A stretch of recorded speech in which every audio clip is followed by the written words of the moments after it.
Bien, pues bienvenidos una vez más a las actividades que organizamos desde el Programa Universitario de Estudios sobre la Ciudad.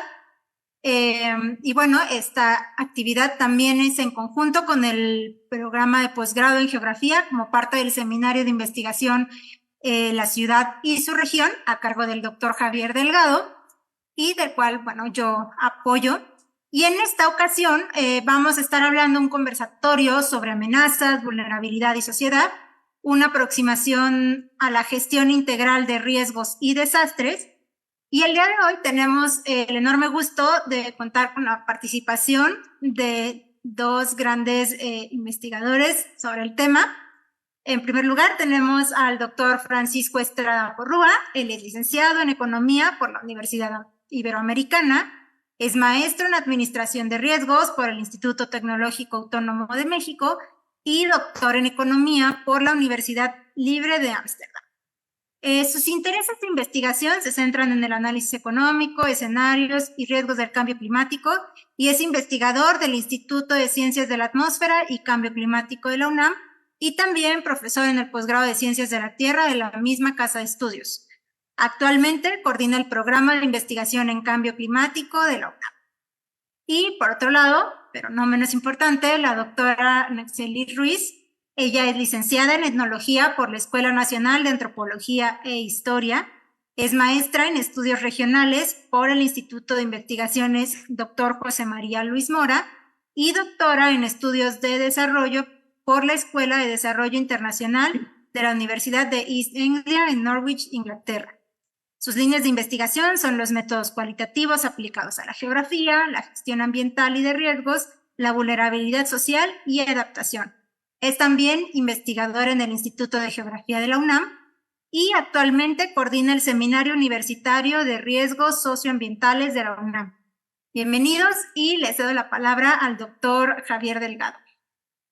Gracias, Laila. Bueno, pues efectivamente tenemos mucho gusto en tenerlos con nosotros, doctora Naxeli Ruiz, doctor Francisco Estrada. Realmente creo que su presencia aquí nos enorgullece mucho. Solamente les doy un antecedente más. Quienes estamos aquí reunidos directamente en el Zoom son estudiantes de distintos posgrados, no solamente de la UNAM, sino me parece que también de otras universidades. ¿Es así, Laila?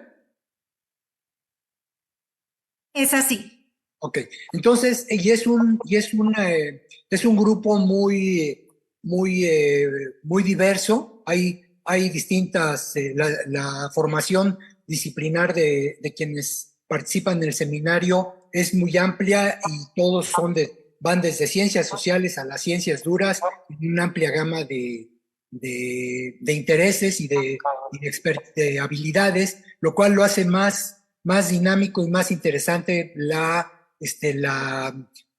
dinámica y el desarrollo del seminario mismo. Pero entonces, bueno, para empezar, escuchamos constantemente y por muchos lados hablar de las amenazas, de las adaptaciones, mitigaciones que se tienen que tomar ante el cambio climático, del cambio climático mismo, ya desde hace varios años y creo que podríamos decir desde hace varias décadas. Y sin embargo, a reserva de lo que ustedes señalen aquí, pues no sabemos los resultados, no estamos tan seguros de qué tanto se ha avanzado. En su opinión, ¿qué tan efectivas han sido las políticas adoptadas? Vamos directamente a lo que se ha sugerido a nivel mundial, A nivel mundial, estos ODS en los que México ha sido, asignado esos ODS. ¿Cumpliremos a tiempo sus objetivos? ¿Ustedes qué nos pueden decir al respecto? ¿Empezamos Nacieli o empiezo yo? ¿Quién va? El que quiera de ustedes dos. Pues mira, si vamos a empezar con el lado negativo, pues empecemos. Digamos, hemos logrado muchas cosas en cuanto a cambio climático y los ODS, que son muy importantes. Por ejemplo, ponerlas en la conversación, ¿no? Eso no hay duda, ¿no? tanto en la parte política como en la parte empresarial, como en las escuelas, como en el radio, como en la tele. Todo el tiempo estás oyendo algo de los ODS o hay una empresa que está gastando dinero en cómo hacerse más lo que llamaríamos como greenwashing, acercándose a cumplir los ODS o metiendo dinero para eso. En el radio los políticos a cada rato nos dicen que estamos haciendo tal y tal y tal por cambio climático, ¿no? En las escuelas estamos llegando a las primarias, todo esto, todo el mundo más o menos en la calle sabe que es cambio climático, por decir algo, y está consciente del problema o de los retos que implica un desarrollo sostenible, ¿no? Pero pues hasta ahí vamos, desde mi punto de vista. A ver ahora qué opina Nayeli. Hemos logrado, digamos, que los temas sean, como dirían por ahí, trending topic, como en Twitter, pero ya de que ahí se lleguen a aterrizar es una historia muy distinta, ¿no? No digo que no se hagan esfuerzos. En la parte, por ejemplo, de la academia, me consta que lleva más de 30 años o alrededor de 30 años el esfuerzo de tratar de entender qué significa cambio climático para México, cuáles son los retos, cuáles son estos riesgos, qué podemos hacer para adaptarnos, qué tan importante es la mitigación y qué papel debe tener México en esto. Que por cierto, aprovecho para hacer un pequeño paréntesis y meter un anuncio subliminal. Acabamos de sacar un libro que si les interesa saber en qué vamos con cambio climático en México y qué puede depararnos el futuro desde en muy corto plazo hasta finales de este siglo, acabamos de sacar el estado y perspectivas del cambio climático en México, que es un punto de partida, es el inicio de un reporte nacional en cambio climático. Si se quieren unir a este esfuerzo de hacer un reporte nacional, por favor, contáctenos en el PINC. Y la última parte del anuncio, si entran a cambioclimático.unam.mx, pueden descargar este libro que les comento y tener toda la información. Pero bueno, en eso estamos. Ha habido muchos esfuerzos, muy pocos se han logrado aterrizar en política pública. Algunas cosas se han aterrizado, por ejemplo, tenemos una ley general de cambio climático que ya quisieran muchos países, pero el problema es que la realidad no se transforma con las leyes, la realidad se transforma cumpliendo las leyes, ¿no? Y ahí tenemos un problema que siempre nos quedamos bastante cortos. Bueno, como primera entrada, adelante. Muy bien, muchas gracias. Y gracias por el tip del reporte. Con mucho gusto lo vamos a revisar. Naxeli, doctora Naxeli. Pues, coincido mucho con Francisco. Para el caso de los temas de gestión de riesgos, yo me referiré un poco a los que no tienen que ver con cambio climático, porque pues esos los plantea muy bien Francisco, pero en el resto de los, digamos, de los asuntos, la gestión de riesgos es una cosa curiosa porque todo el mundo piensa pues que se refiere a amenazas que de alguna manera pues son peligros un tanto impredecibles, pero en realidad no es que sepamos cuándo van a pasar, pero México tiene bastante buena idea del tipo de amenazas y de escenarios de peligrosidad que le esperan, ¿no? Por lo menos en el largo plazo. Digamos que de aquí a 30 o 100 años, por ejemplo, hay mucho conocimiento acerca del tipo de sismos que se esperan, por dar un ejemplo. Y en ese sentido, la verdad es que nosotros cometemos todavía mucho el error, en parte por la historia que tiene nuestra Ley General de Protección Civil, por ejemplo, de pensar que el problema tiene que ver con la impredecibilidad de esas amenazas. De hecho, todavía no nos liberamos del lenguaje del fenómeno perturbador. Pero el problema no es ese. El problema es que en realidad la mayor parte de las consecuencias de los desastres, por lo menos de los que no tienen que ver con cambio climático, tienen mucho más que ver con los patrones de asentamiento, con el tipo de urbanización y con las vulnerabilidades físicas y sociales que tenemos que con las propias amenazas y peligrosidades.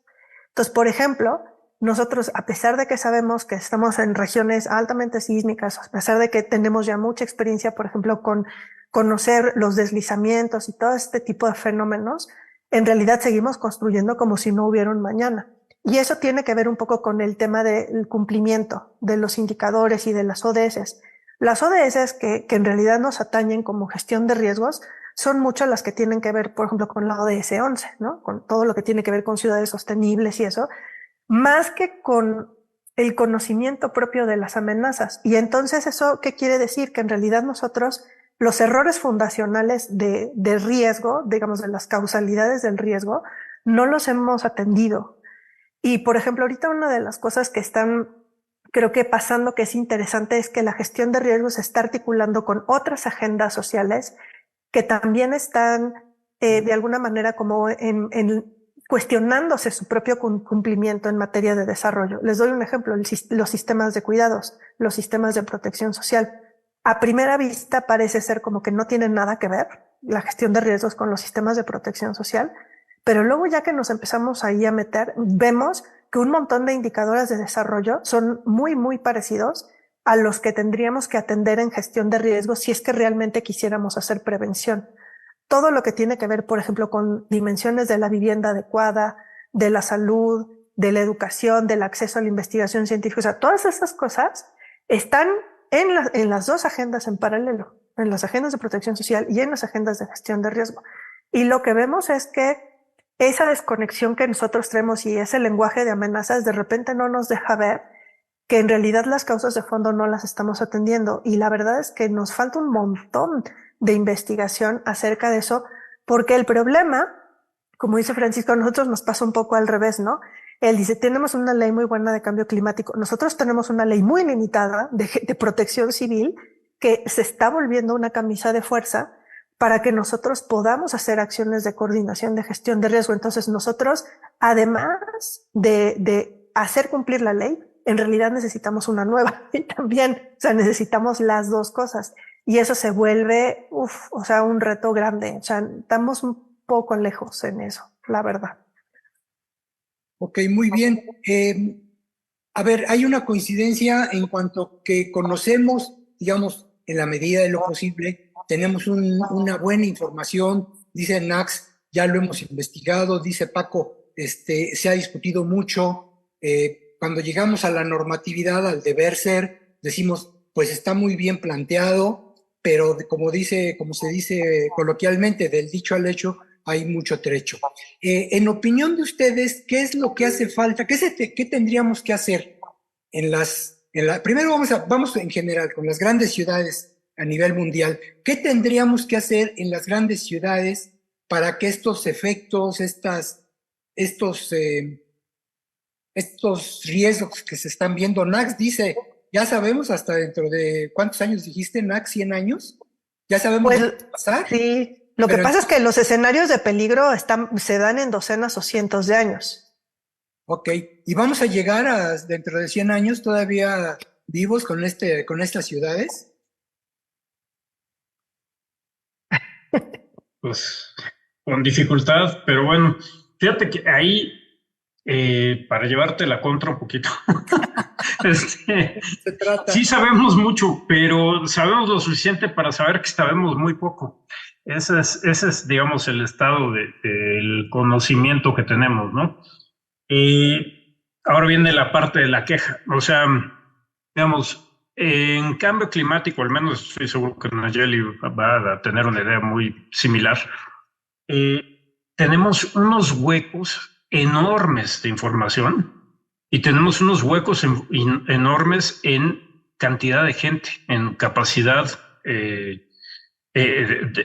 digamos, en capital humano para estudiar estos problemas. Y esto está directamente relacionado con otra cosa que ha sido desastrosa durante mucho tiempo, que es, digamos, la política científica en el país y cuánto se le dedica de dinero a la actividad científica, ¿no? Se ve como un lujo o como algo innecesario que está ahí, pero bueno, pues, ¿qué nos va a aportar? Bueno, la cosa es que sí nos aporta mucho y estamos con una deuda tremenda en esto.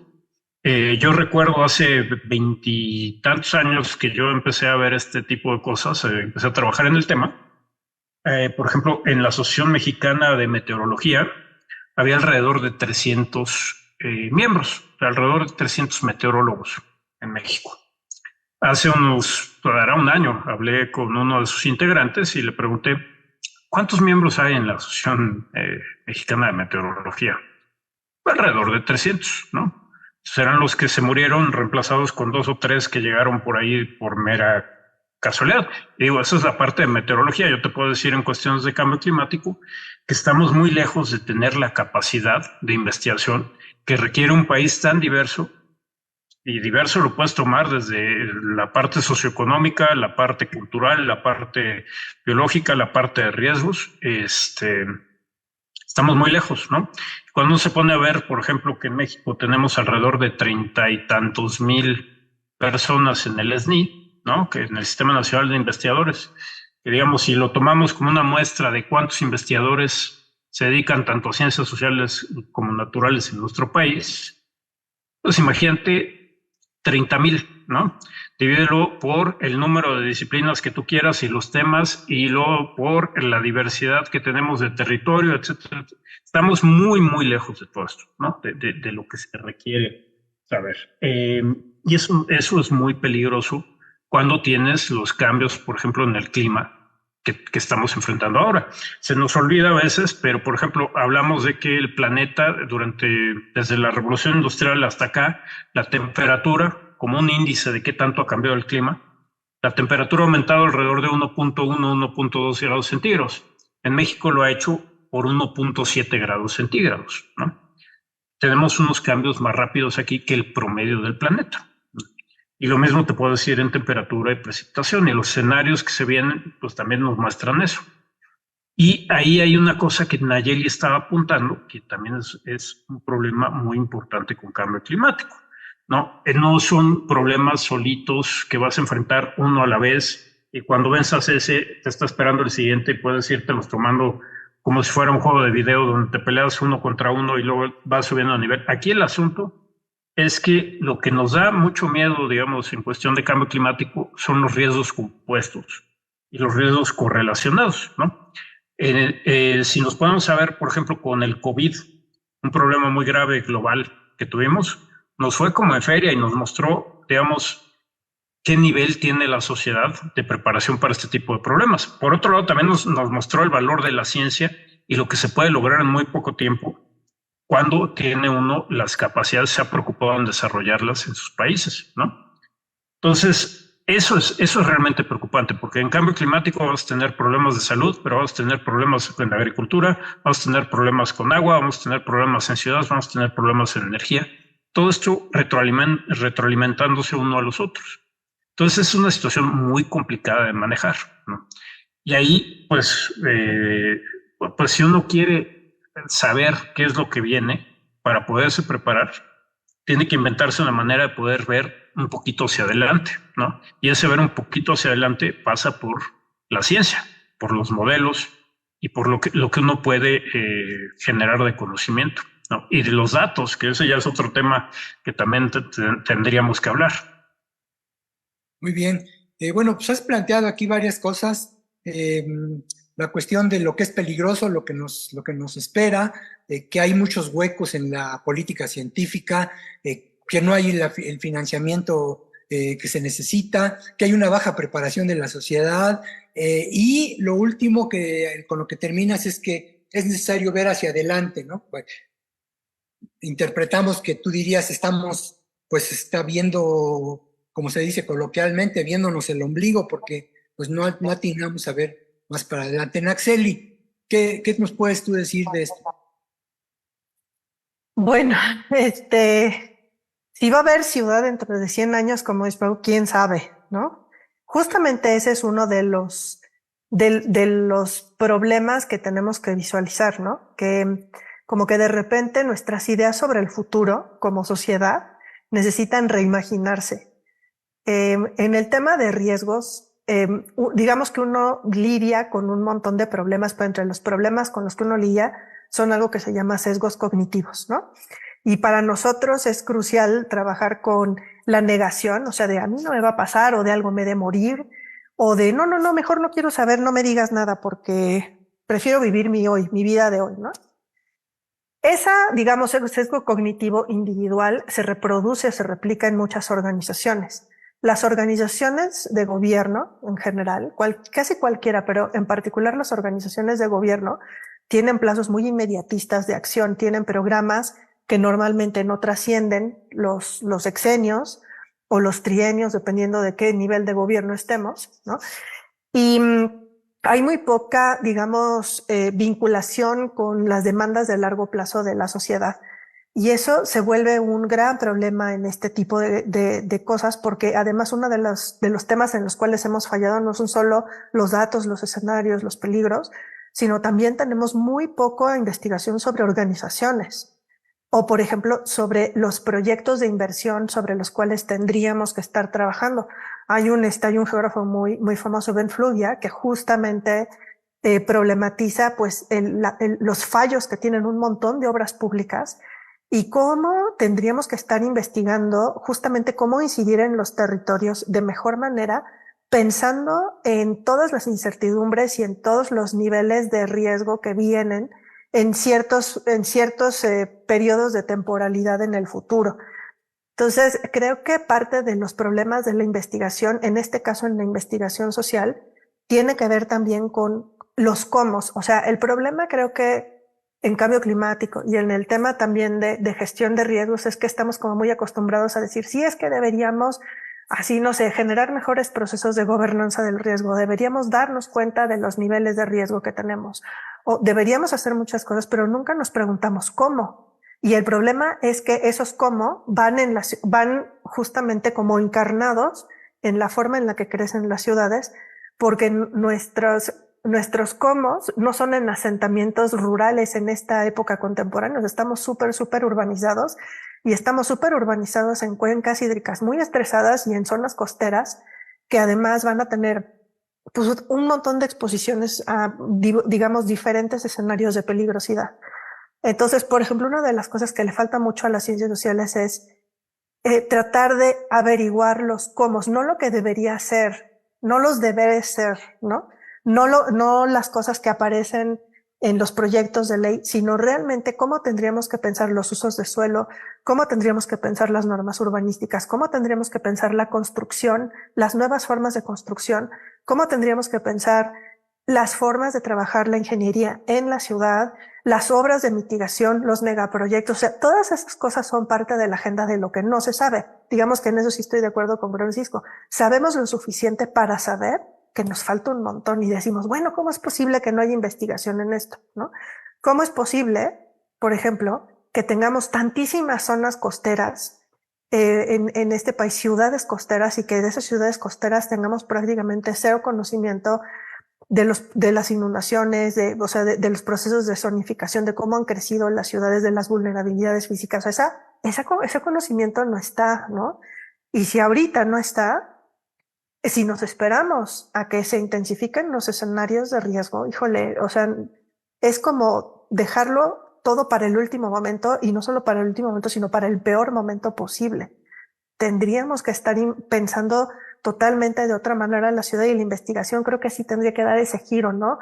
A las preguntas relacionadas a los cómo. ¿Cómo incidimos y cómo cambiamos en el escenario futuro de las ciudades? Claro, tendríamos que empezar aceptando que el día cero ya llegó, o sea, no estamos esperando a que la amenaza, o como le diríamos, el gran problema tanto de cambio climático como los que se derivan de él, va a venir dentro de algún rato, sino que ya empezó hace rato, al revés, ¿no? Como nos lo hizo ver tan claramente la chica, esta Greta, ¿no? A ver, pero existe, y esta sería una pregunta para ustedes dos, ¿existe algún país, alguna ciudad que lo esté haciendo bien, que tenga un buen programa de contingencia, de protección, de mitigación en el mundo? No importa el del mundo desarrollado, subdesarrollado. Ahorita vamos a esa parte. Pues mira, depende qué dimensiones y cuántas dimensiones tomes en cuenta, ¿no? Porque eso de que lo está haciendo muy bien en todas es muy complicado.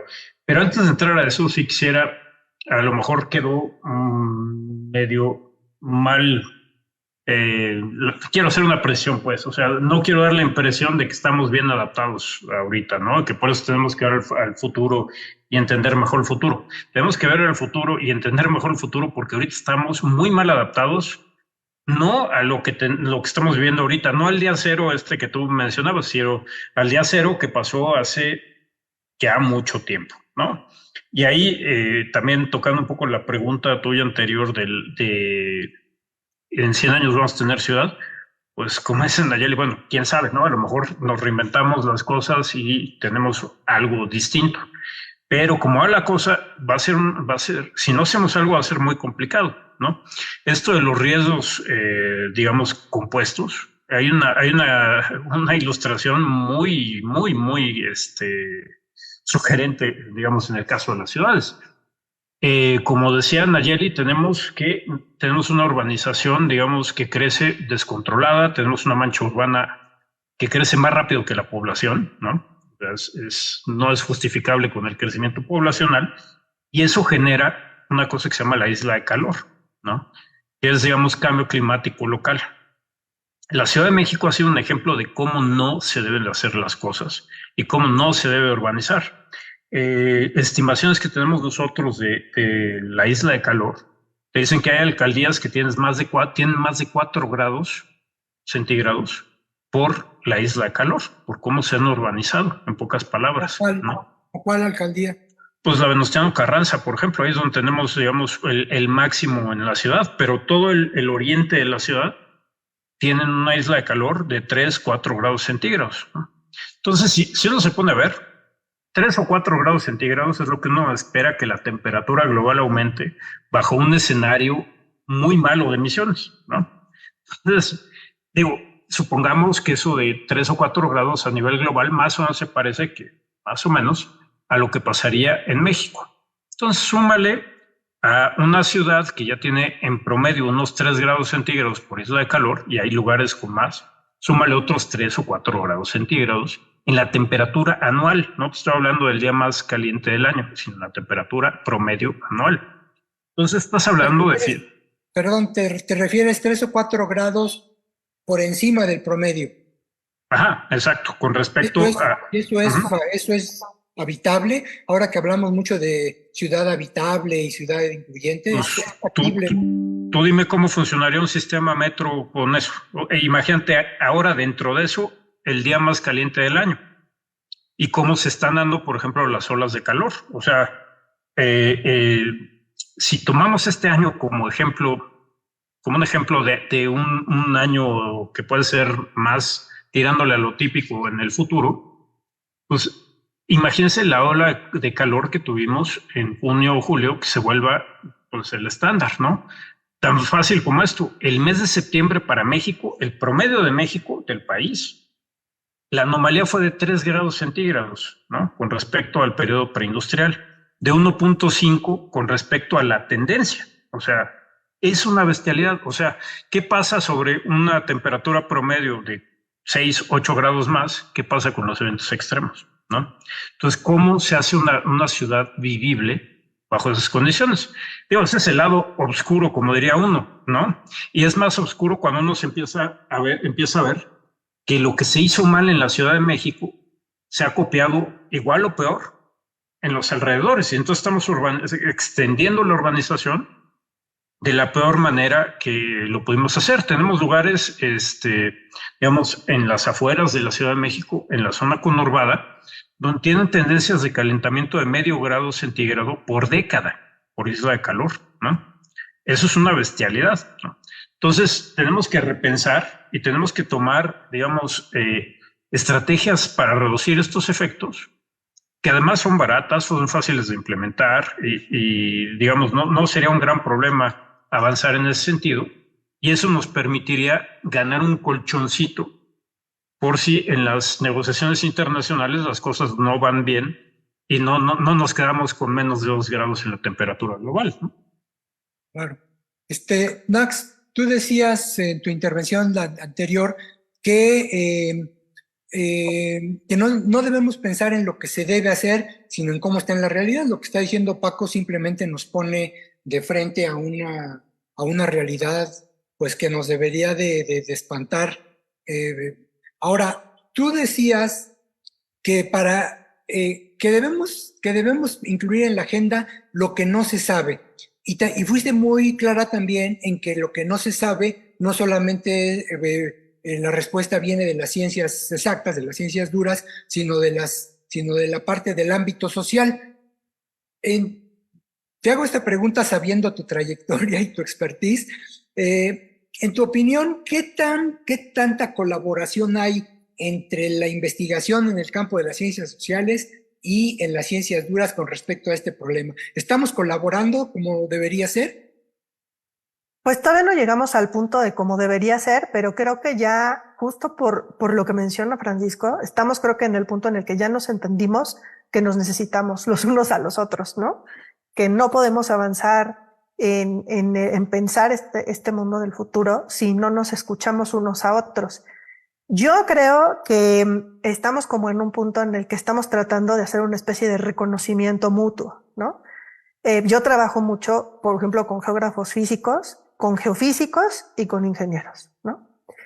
Y el primer paso que ha sido complicado, pero que creo que he visto bastante voluntad de ambos lados, cosa que no veíamos hace 10 o 15 años, era que estamos tratando de entender cuál es el lenguaje que los unos y los otros tenemos sobre el problema que estamos viendo. Y a veces no nos ponemos de acuerdo, pero creo que, o sea, precisamente porque los retos ya nos alcanzaron un poco, ¿no? Ahora sí, yo sí veo espacios en los cuales estamos empezando a tener esfuerzos serios de comunicación para tratar de solventar los problemas, que y bueno, obviamente la comunicación es un paso uno, pero de allí parte del problema también, digamos, se deriva en cómo pensamos los problemas sociales. Les doy un ejemplo como más del área en la que nosotros trabajamos con lo de resiliencia urbana y territorial, ¿no? Nosotros colaboramos un montón con las áreas de ingeniería civil, sísmica y estructural, y geotécnica también, por ejemplo. Y la ingeniería en la Ciudad de México en particular es increíblemente relevante. O sea, esta ciudad no existiría sin la ingeniería de estas 4 áreas que yo acabo de mencionar. Simplemente no la podríamos pensar porque el lago seguiría existiendo, ¿no? El lago físicamente seguiría existiendo si no estuviera la Hola, ingeniería. Mau, qué gusto saber de ti. Ahora, Sí, perdón. justo, ¿te acuerdas que... Sí, perdón. Y creo que como que hasta ahorita se pensaba que todas las soluciones técnicas se podían desarrollar sin problema, pero ya está la visión de los impactos sociales de la ingeniería y el papel de la ingeniería dentro de los sistemas administrativos de la ciudad, ¿no? Ese, por ejemplo, es una de las áreas en las que veo que ya hay cierta confluencia y donde hay un cierto interés de decir, oye, esto que nosotros estamos haciendo que pareciera ser tan técnico en realidad tiene un componente social bien importante, un componente político bien importante. ¿Por qué no nos sentamos a reflexionar qué es lo que tenemos que hacer? Y, por ejemplo, ese tipo de ejercicios no lo veíamos hace 10 o 15 años. Entonces, creo que falta todo por hacer, pero finalmente empiezan a haber cambios de paradigma y por eso allí también el tema de lo que tú siempre hablas, la transdisciplina, es bien importante porque en realidad una gran parte de estas áreas de interés de la ciudad no están trabajando dentro de la academia. O sea, los encontramos, por ejemplo, en el CIRES o los encontramos en áreas de la administración donde toman decisiones y donde tenemos como académicos entender cuál es su forma de trabajo, cuáles son los estilos que ellos llevan para resolver los problemas y la forma en la que ellos viven los problemas. Y incorporar eso dentro de las soluciones o de los escenarios que nosotros creamos. Entonces creo que aunque nos falta mucho en ese sentido, yo sí veo visos de esperanza, aunque he de decir que no a la velocidad ni con la intensidad que los problemas nos exigen, ¿no? O sea, creo que falta mucho, pero bueno, en eso ahí lo llevamos. Muy bien. Bueno, antes de pasar a la siguiente pregunta, animamos a nuestros escuchas que nos están siguiendo en línea a que hagan sus preguntas en Facebook. Nos las van a pasar aquí al aire y también de quienes están conectados en el Zoom pueden hacer sus preguntas y las vamos incorporando a la plática. El formato de estos conversatorios es precisamente intentar un diálogo con los expertos. Decíamos, hoy tenemos a dos de los mejoras, no se dice mejoras, ¿verdad? De las mejores especialistas en el tema. Bueno, lo que, digamos, hasta ahorita hemos estado digamos, caminando en dos carriles. Por un lado, la academia, que ya nos queda claro que no sabemos todo, que nos falta mucho por hacer, que no hay investigación. Y luego de repente, en algún momento dado, entramos en la parte de la normatividad. Ahorita dice NACS, no, las decisiones están tomando en otro lado. De repente Paco menciona, no, pues es que tenemos una ley a ver, ¿y qué pasa con la sociedad civil? ¿Qué pasa con la gente que vive, bueno, que no vive, que soporta los 4 grados adicionales de temperatura? ¿Qué está pasando con la gente? Esa es una excelente pregunta. Mira, ahí lo que pasa es que yo creo que todavía hay poca información, por ejemplo, en cuestión de dónde viene la isla de calor. Digo, en estos círculos lo entendemos muy bien y sabemos el proceso de urbanización y cómo está, digamos, la parte física de cómo aparece esto, ¿no? Pero hace falta mucho, y es lo que estamos haciendo ahorita. Tenemos un proyecto PRONACE de CONACYT precisamente para estudiar la megalópolis del Valle de México. Y una de las cosas que estamos tratando de hacer es llevar esa información precisamente a la gente, ¿no? Mira, pues sí, aquí hace un calor de la fregada y esto tiene mucho que ver porque, pues como verás, no hay un árbol a la redonda que puedas ver. Esto que decía Nayeli de los lagos, sí, pero a lo mejor hubiera sido buena idea que nos hubieran dejado tantito lago para tener unos microclimas menos ásperos, por decirles de alguna manera.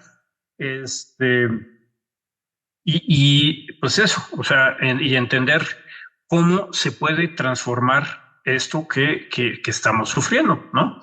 Que se ve, por ejemplo, lo que pasa es que también trato de irme hacia la parte esta de la sociedad y me sigo yendo también hacia la parte del gobierno. Porque lo que pasa es que, mira, por ejemplo, una de las cosas que platicaba el otro día con gente del Instituto Nacional de Salud Pública, ¿no? Digo, ¿cómo es que, por ejemplo, en Francia tienen una onda de calor posiblemente menos severa que la que tuvimos en México hace unos meses? Y resulta que en Europa tienes 14,000 muertos acá, 100 y tantos allá, 20,000 por acá. ¿Cómo es posible? Y en México no. Y una de las cosas que me explicaban es que, bueno, pues también depende cómo cuentes las muertes, ¿no? Pues a alguien le dio un infarto, pues sí, le dio un infarto, ¿no? Y y no hay esa asociación.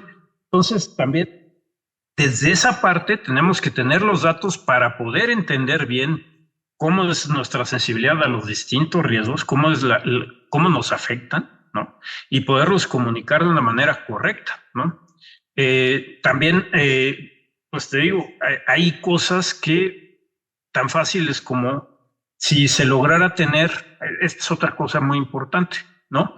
Está la academia, está el gobierno, que por ejemplo en cambio climático el gobierno tiene una función fundamental, porque no son acciones individuales que se sumen y entonces arreglamos el planeta. Tienen que ser acciones coordinadas, ¿no? Y también tienen que serlo, por ejemplo, para combatir la isla de calor. Se necesita un nivel de coordinación que yo creo que no se le debe exigir a la sociedad que lo cumpla, ¿no? Tiene que haber estas cosas. Pero para que eso funcione, tenemos que tener estos brazos técnicos entre academia y sociedad, ¿no? Y lo que ha pasado en cambio climático es que hemos tenido un debilitamiento muy importante en estas digamos, brazos técnicos que pueden ayudarnos a implementar las cosas, ¿no? Uno de los ejemplos es el debilitamiento enorme que ha tenido el Instituto Nacional de Ecología y Cambio Climático en temas de cómo enfrentar esto y cómo evaluar los riesgos y cómo evaluar las posibilidades de mitigarlos, ¿no? Entonces, volviendo un poco a tu pregunta, pues la gente lo enfrenta como Dios le da a entender, porque todavía no le llega ni la información, ni tiene ni goza de la coordinación suficiente del gobierno como para que se logre permear esto.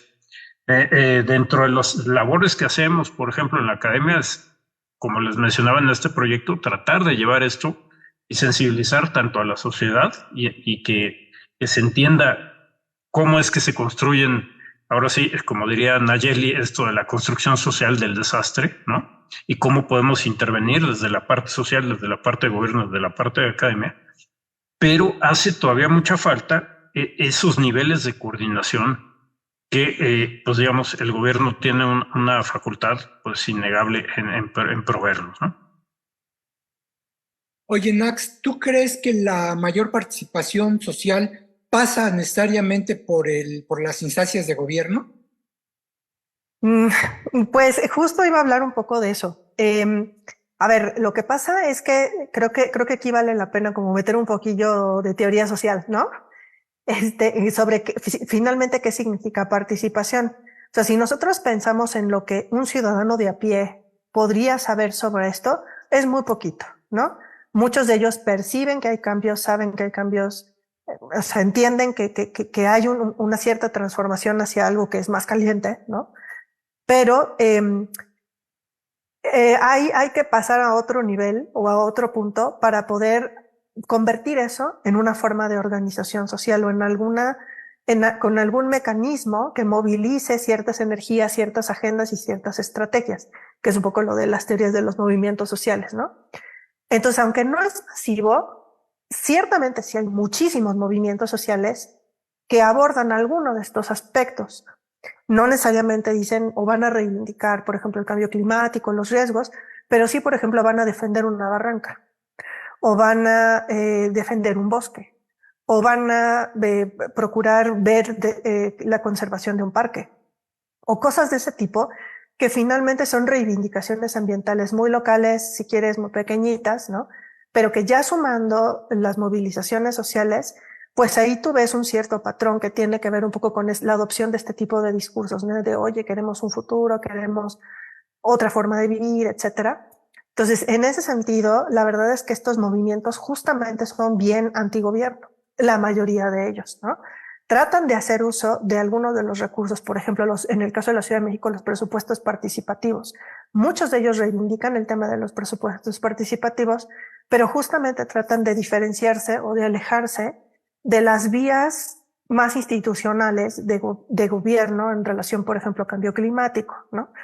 Entonces, en ese sentido, creo que vale la pena como ver estos matices de la sociedad. A ver, sin duda tener un gobierno con un enfoque más integral en cambio climático es indispensable, y en gestión de riesgos también. O sea, uno lo que esperaría pues es que hubiera una visión de esto, ¿no? Pero lo cierto es que en la inmensa mayoría de las instancias que tendrían que organizarse dentro del gobierno para el cumplimiento de muchas de estas cosas, simplemente no hay, no digas el interés, o sea, no hay como el conocimiento más básico que se requiere como para poder decir, bueno, pues ahora vamos a tener un enfoque de este tipo, ¿no? En nuestra acción, por ejemplo, vamos a hacer gestión de riesgo dentro de nuestra organización gubernamental o lo que sea. Sin embargo, afuera sí ves estos elementos aislados. Ahora, el problema, como dice Francisco, no es que no exista, sino que tiene que coordinarse entre sí. Aquí es donde entran las teorías de la gobernanza, ¿no? Que no a todo mundo le encantan.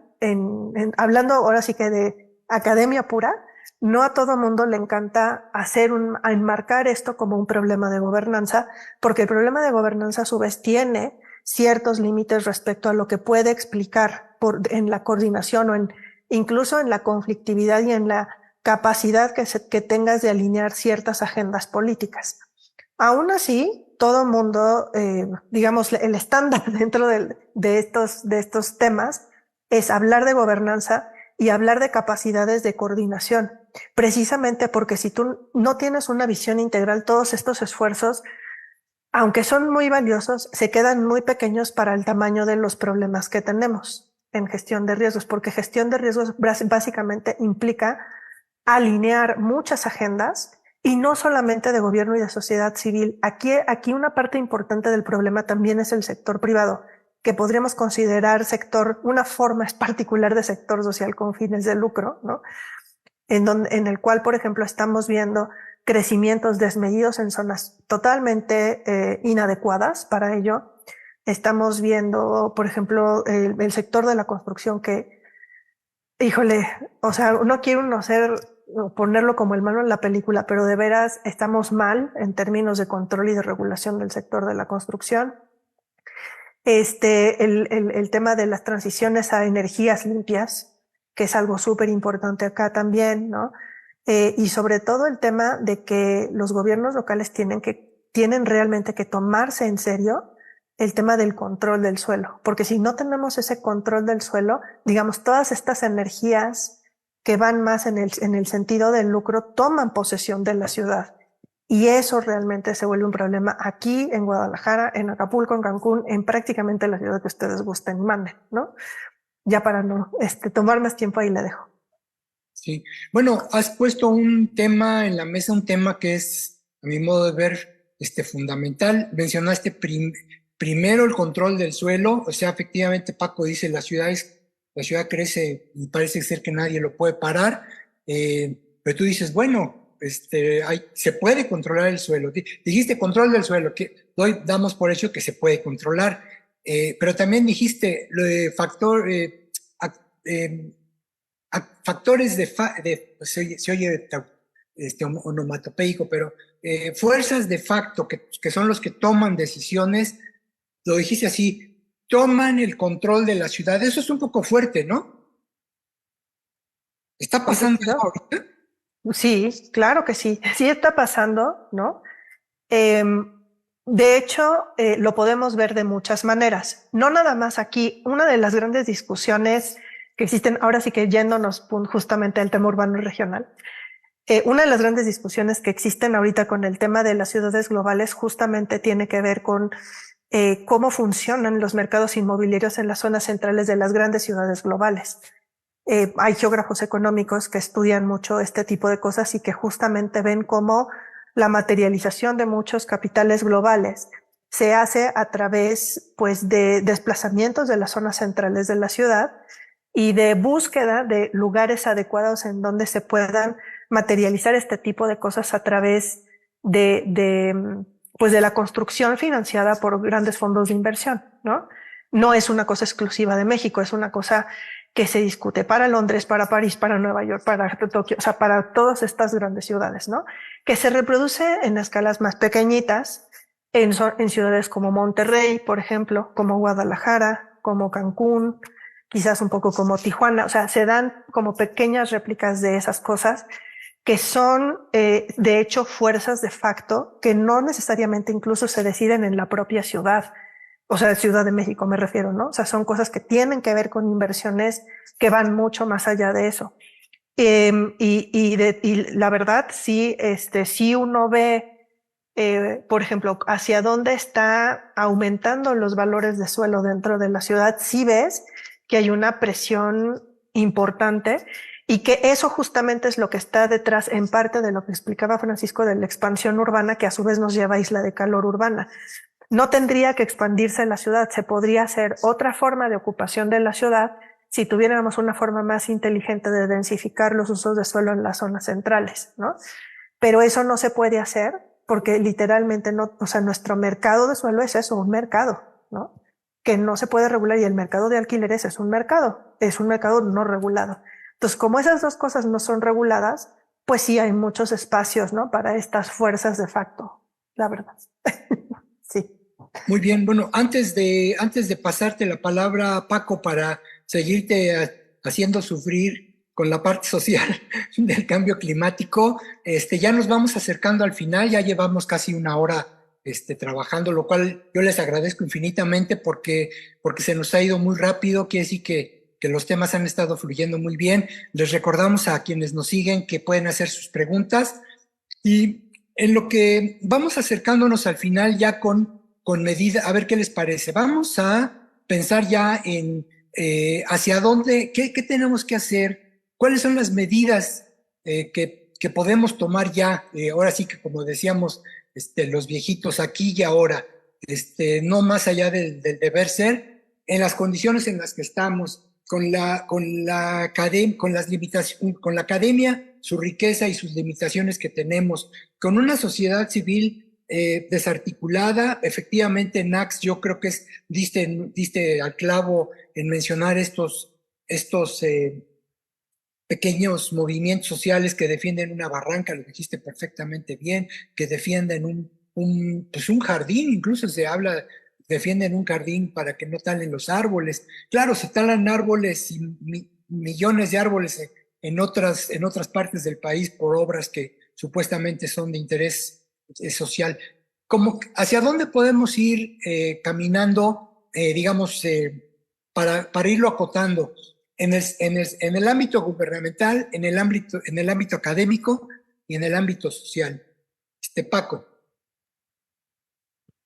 También hablando sobre lo que decía Nayeli, pues digamos, esto de recuperar, proteger los pequeños parques, todo esto, bueno, es una de las cosas que, digamos, lo de los microclimas no es un mito urbano, no, eso sí existe y tienen muchísimos beneficios, o sea, desde la parte de biodiversidad, la parte de comunicación en biodiversidad, que haya comunicación que se pueda transitar, digamos, una ciudad en términos de biodiversidad, los jardines de polinizadores, todo esto es súper importante para recuperar agua, para generar sombra, para combatir la isla de calor. De hecho, pues hay simulaciones, hay estudios sobre qué es lo que una ciudad debería hacer, poner un gran parque para disminuir la isla de calor o poner distintos parches a lo largo de la ciudad,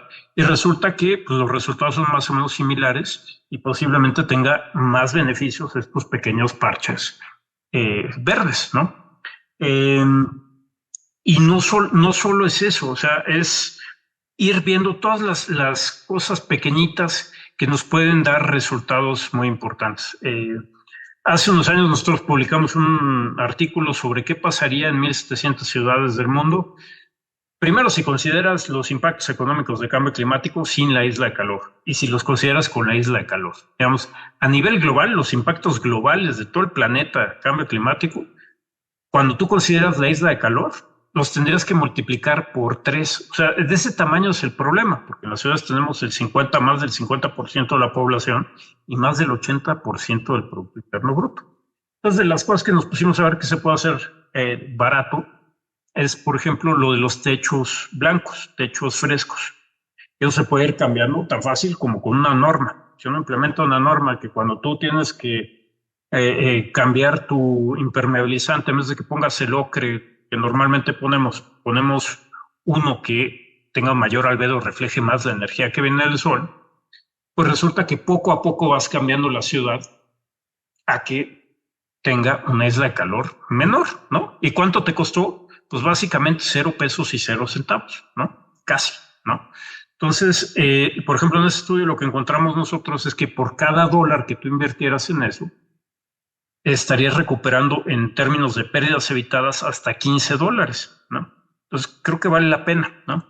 Pero también son de estas cosas que mencionábamos al principio, de que necesitamos tener, o sea, esta cosa de, bueno, ya nos dijeron que se puede hacer, adiós ciencia, vamos a hacerlo.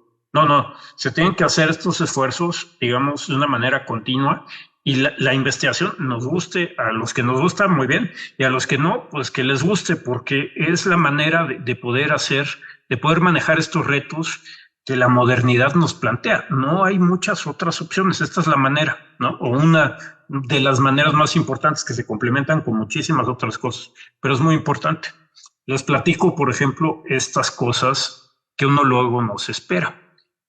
Por ejemplo, en Holanda resulta que en ciudades agarraron y dijeron vamos a bajar los contaminantes atmosféricos y bajaron las partículas, ¿no? Que obviamente tienen un efecto sobre la salud muy importante. Ok, entonces resulta que esas partículas que están suspendidas funcionan como pequeños espejitos que reflejan parte de la energía solar. Las quitan y ¿qué pasa? Ahora tienen alrededor de 11 watts por metro cuadrado más, es decir, reciben mucha más radiación solar y tienen un problema de isla de calor, de mayor energía, mucho más grande. Y nadie lo había pensado, ¿no? De pronto así como, no, entonces ese tipo de cosas son problemas. Hay una cosa que nos tenemos que llevar. Nos estamos metiendo con sistemas complejos, ¿no? No es una cosa en una cajita que tengo todo controlado y le muevo aquí y ya pasó. No, estos son sistemas complejos y lo vemos en muchísimas cosas de cambio climático a nivel local y a nivel global, ¿no? Entonces, ¿qué es lo que necesitamos? Necesitamos la generación de una ciencia de largo plazo, de largo aliento, que esté pensando en estos problemas que nos atañen, digamos, por ejemplo, en las ciudades, ¿no? Por ejemplo, hay trabajo de clima urbano en México. Hay, por ejemplo, el magnífico trabajo que hizo el doctor Jauregui, ¿no? Y que han hecho sus colaboradores. Pero eso no es ni de lejos lo que se necesita del tamaño, no corresponde al tamaño del problema que nos enfrentamos, ¿no? Entonces, una de las cosas que tenemos que entender es que la ciencia, la técnica y ahora la parte multidisciplinar donde nos metemos todos, se mete en las ciencias sociales, se mete la sociedad y encontramos soluciones que además de técnicamente son buenas, son socialmente y políticamente factibles y que nos llevan a un mejor, digamos, a una mejor realidad. Eso es lo que tenemos que estar buscando. No, y esto evidentemente va en contra de que en la ley de ciencia de pronto desaparezca el 1% prometido y nunca alcanzado a la ciencia en México, ¿no? Eso es por un lado, ¿no? Y pues si quieres lo dejo aquí para que también Nayeli tenga chance de platicar antes de que se nos acaben los tiempos y ahorita lo retomamos.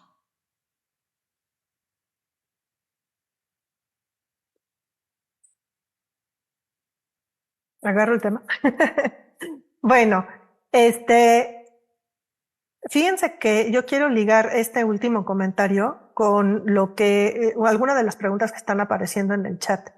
Hay alguna en la que nos preguntan que qué opinamos de, por ejemplo, las reubicaciones. ¿Qué pasa con las reubicaciones cuando finalmente llegamos al punto en el que ya no hay manera de vivir en donde estamos viviendo, ¿no? Esto justamente lo quisiera ligar con la discusión anterior.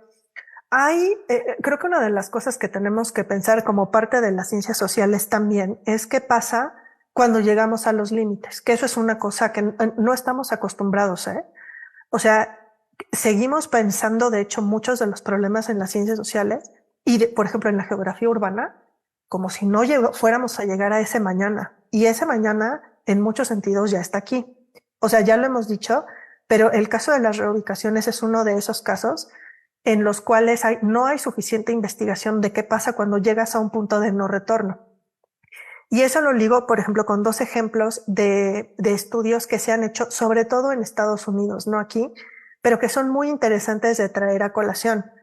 Hay, de hecho, investigación de lo que está pasando en Florida, de lo que está pasando en Luisiana, de lo que está pasando en Nueva Inglaterra, con algunos lugares que pues han sido, digamos, asentamientos humanos por muchos siglos y que de repente ya ves que simplemente, o sea, es imposible coexistir con el nivel de inundaciones que tienen, ¿no? Entonces, en ese caso, pues, hablamos de unas reubicaciones masivas, no reubicaciones de una comunidad, no reubicaciones de una pequeña colonia, como son los casos que hemos visto aquí, que ni con eso podemos hacer porque mucha gente finalmente no logra aceptar los procesos de reubicación por lo mal hechos que han estado. Estamos hablando de reubicaciones de prácticamente ciudades o provincias enteras, ¿no? Y ese es el tipo de temas sociales que ya tenemos que empezar a investigar. ¿Qué pasa? Y bueno, yo lo pienso mucho. Nunca hemos hablado de eso en Ciudad de México. ¿Qué va a pasar cuando de verdad lleguemos al punto en que no haya agua, que haya isla de calor? O sea, una isla de calor que no podamos tolerar y que tiene que ver con la disponibilidad de agua, o que pase un sismo y que tenga unos costos tan brutales que no podamos recuperarnos. O sea, ¿qué va a pasar en ese momento? Y como que ese tipo de ciencia social sistémica y catastrófica nos duele, nos interpela, no nos gusta, no lo hemos visto, no sé qué pasa, o una combinación de las cuatro cosas, pero creo que tendríamos que empezar a hablar de eso. ¿Qué pasa cuando llegas al punto de no retorno? Socialmente hablando, ¿no? Esa es una idea. Y la otra idea tiene que ver con los mecanismos de financiamiento que se asocia a este tipo de investigación. ¿Por qué? Pues porque justamente los puntos de no retorno a veces tienen que ver con el punto en el que no hay dinero. Y una de las cosas que se está viendo, por ejemplo, vuelvo al caso de los Estados Unidos, con los sistemas de seguro, es que los sistemas de seguro, por ejemplo, de inundaciones asociados a FEMA, están en quiebra. Entonces, esa idea común de, es que tú eres corresponsable de tu riesgo y tendrías que haber contratado un seguro, a ver, o sea, tiene millones de matices, ¿no?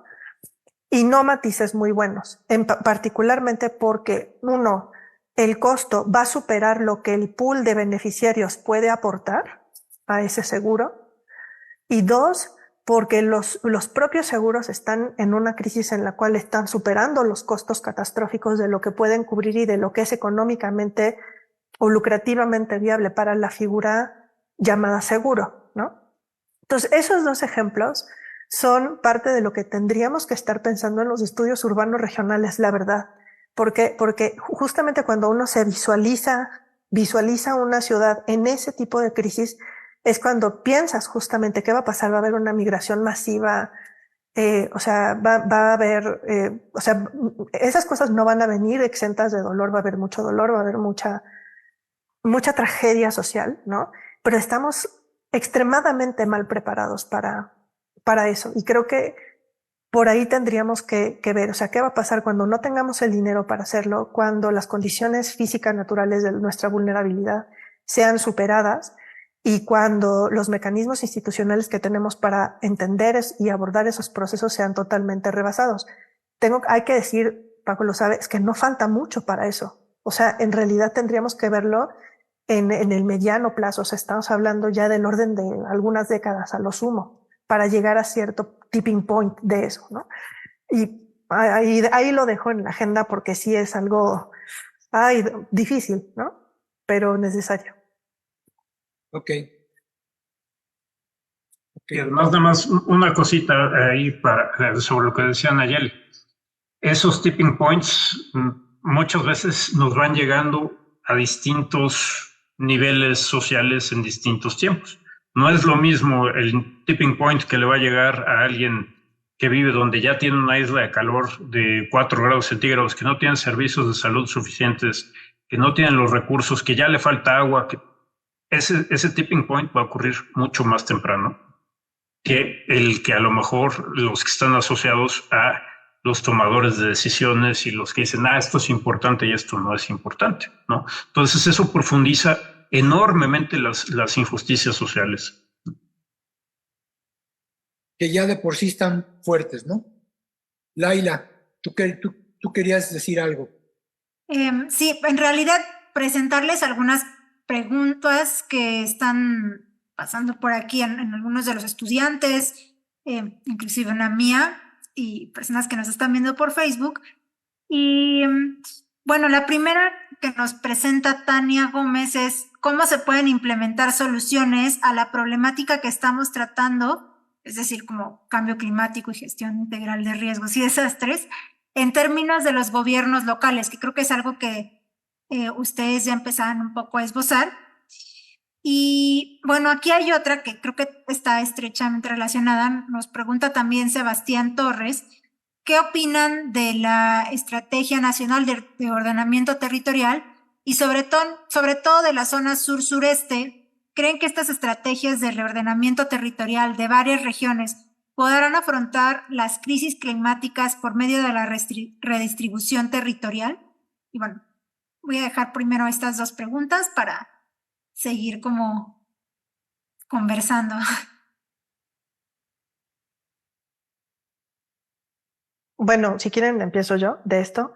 A ver, las estrategias de ordenamiento territorial creo que de primera instancia, más que redistribuir ahorita, tendrían que pensar en cómo hacer acciones de mitigación y adaptación, ¿no? O sea, mi opinión es que primero tendríamos que empezar un poco por todas las cosas que se pueden hacer localmente. O sea, aquí las intervenciones, hay algunas que se dirigen a los riesgos existentes, a los llamados riesgos existentes, y hay otras que van más orientadas a los riesgos futuros. Son dos, digamos, orientaciones de política pública, ¿no? Bueno, si nos va bien, tenemos algunas cosas de mitigación de riesgos presentes, pero en realidad tenemos que pensar en esa en combinación con los riesgos futuros. Y me parece que más que empezar por lo difícil, creo que las estrategias de ordenamiento territorial justamente tienen que empezar con lo que es factible hacer en el lugar y en el momento adecuado e ir poco a poco como profundizando en ciertas estrategias. ¿Por qué? Porque la mitigación de riesgos futuros es mucho más cara, ¿no? de alguna manera te espanta un poco, ¿no? Lo que sí puedes hacer para el día de hoy, pero creo que es importante no perder de vista estas dos escalas de trabajo, o sea, que tienes que tener una estrategia para el mediano plazo y una estrategia para el corto plazo, o para lo que ya está. Y eso, a su vez, en el marco de, digamos, la gestión integral de riesgo, que es un poco la idea, ¿no? El famoso actúa local, piensa global, aplica un poco así, ¿no?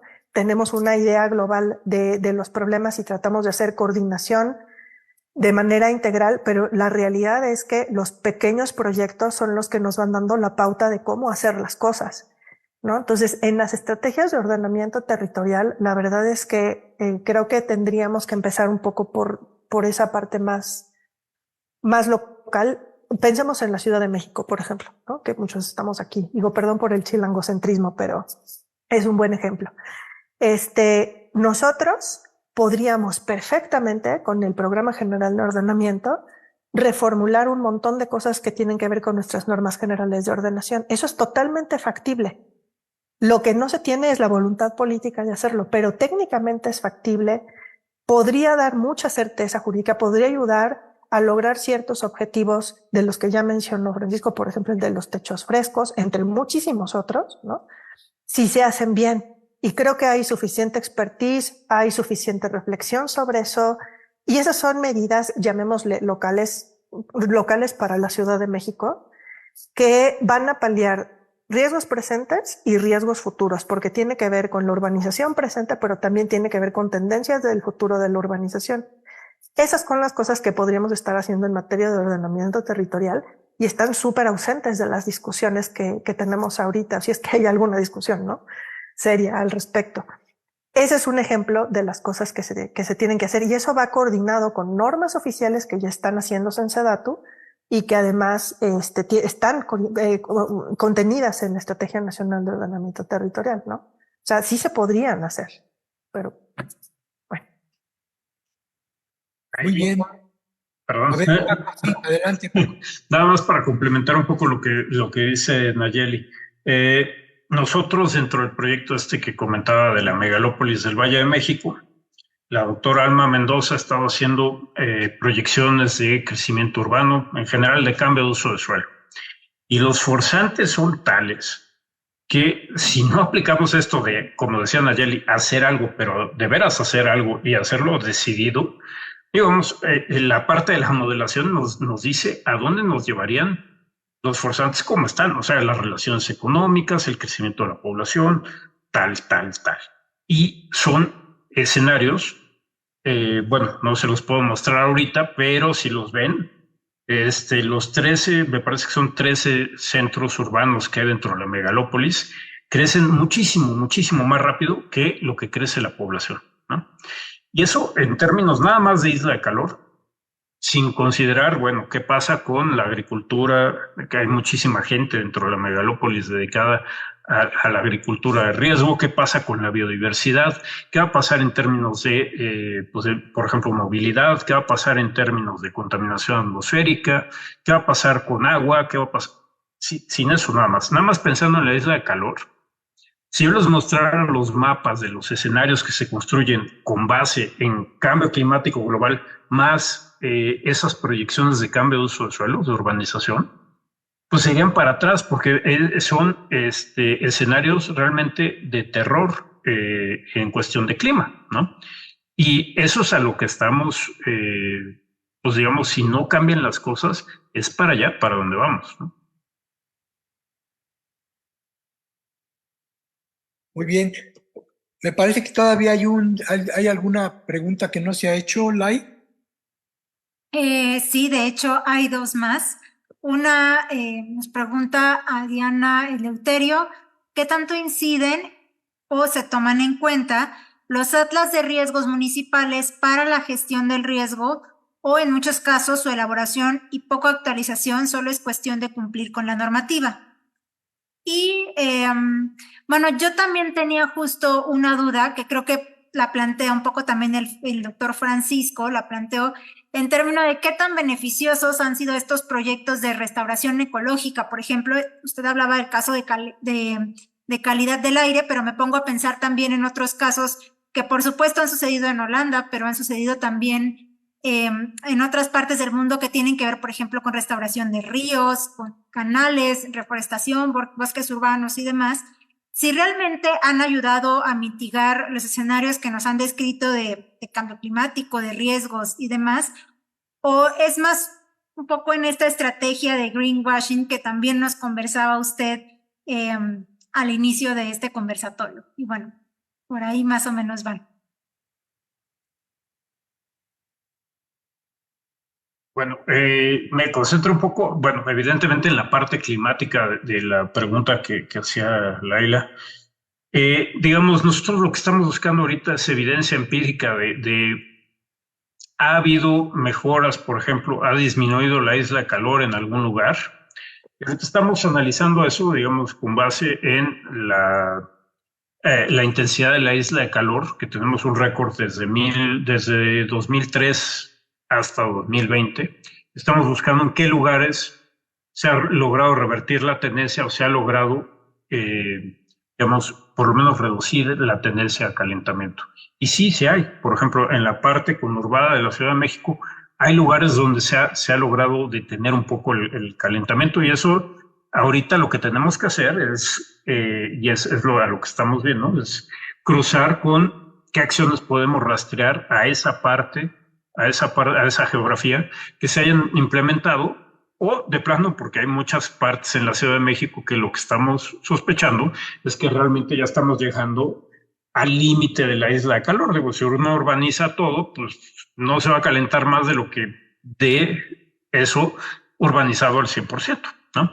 Entonces, precisamente nosotros ahorita estamos buscando esa evidencia empírica, ¿no? De cómo hemos logrado alterar o reducir la isla de calor, porque digamos, para aumentarla tenemos evidencia empírica, para aventar para arriba un montón, ¿no? Y eso está 100% relacionado con cómo se ha ido urbanizando, cómo se ha ido dando el crecimiento de la mancha urbana. Ahí no hay duda, pero lo que estamos buscando ahorita es dónde podemos buscar ejemplos exitosos, podemos documentarlos empíricamente, de que se ha logrado reducir la isla de calor.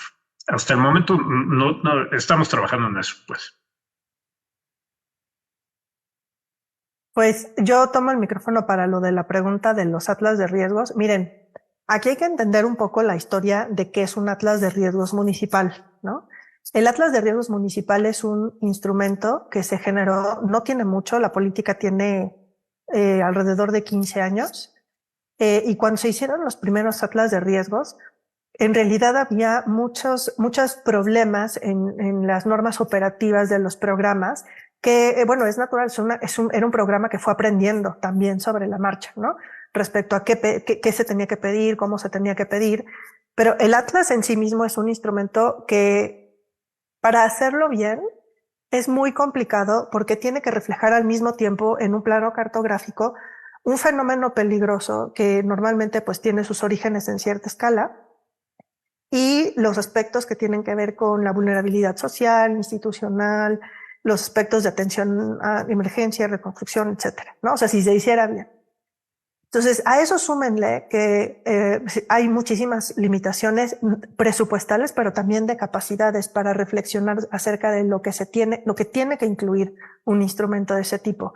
Entonces, les podría asegurar que la inmensa mayoría de los atlas de riesgos no tienen realmente una síntesis, no digamos ya en términos de la definición de riesgo, de que es los daños y pérdidas contabilizados asociados a ciertos fenómenos, ¿no? Sino tampoco a temas de gestión, que es un poco para lo que se está pensando que tienen que servir, como en este caso el tema de la gestión urbana, ¿no?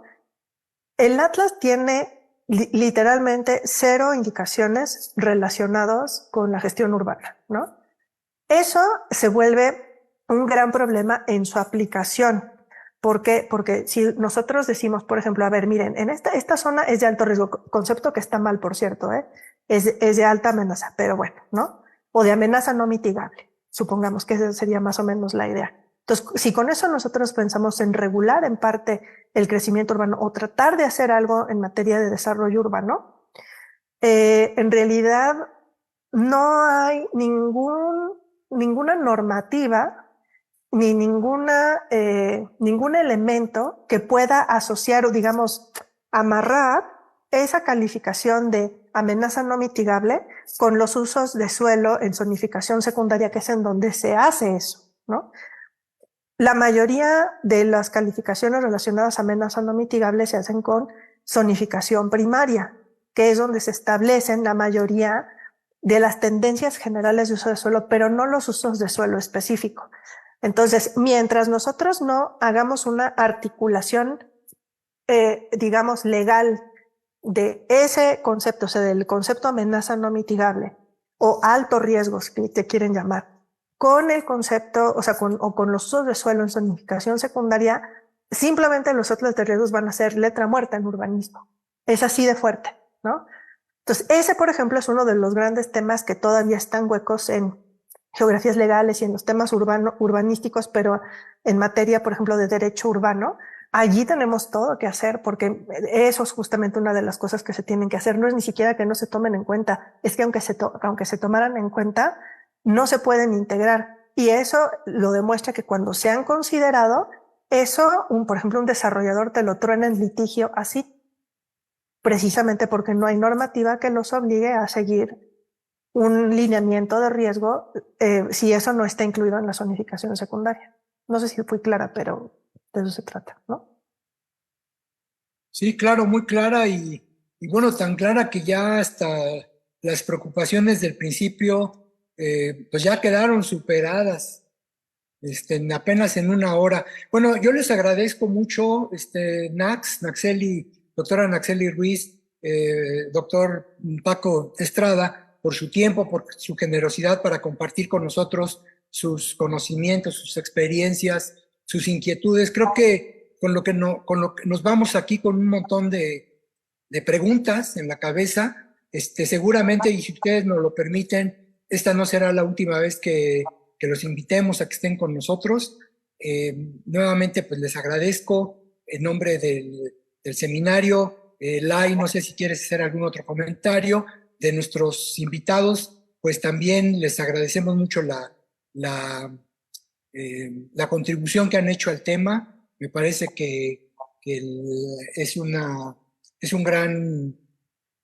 gran oportunidad para escuchar los avances de la investigación más recientes con mayor profundidad y que nos ayudan a salir un poco de esta incertidumbre, de esta falta de información que ustedes dos han mencionado muy atinadamente. Entonces, Lai, no sé si tengas algún punto más que agregar. Pues no, nada más agradecerles su participación, sobre todo también porque creo que nos permitió pensar en nuevas líneas de trabajo, parte de los dos, en cómo aproximarnos también a estos temas, ¿no? No solamente desde el punto de vista, por ejemplo, de cómo se están aplicando las políticas, sino también cuál es la respuesta de la sociedad o si hay una interacción entre estos conocimientos como muy científicos, inclusive la dificultad dentro del mundo científico de los distintos grupos. Entonces creo que esto nos abre como muchísimas interpretaciones y nuevas líneas de trabajo para seguir conversando al respecto. Y pues nada, muchísimas gracias por su tiempo y pues bueno, por estar aquí platicando sobre esto que ustedes han venido trabajando desde hace muchísimo tiempo. Al contrario, muchísimas gracias por estar aquí, o por invitarnos a este espacio. Muchas gracias, Javier, muchas gracias, Laila. Es un placer platicar con ustedes y obviamente con mi buena amiga Nacheli. Gracias, Paco. Pues gracias a todos y que se repita. Sí. Te agarramos la palabra, Nax. Bueno. Hasta luego. Hasta luego. Bye.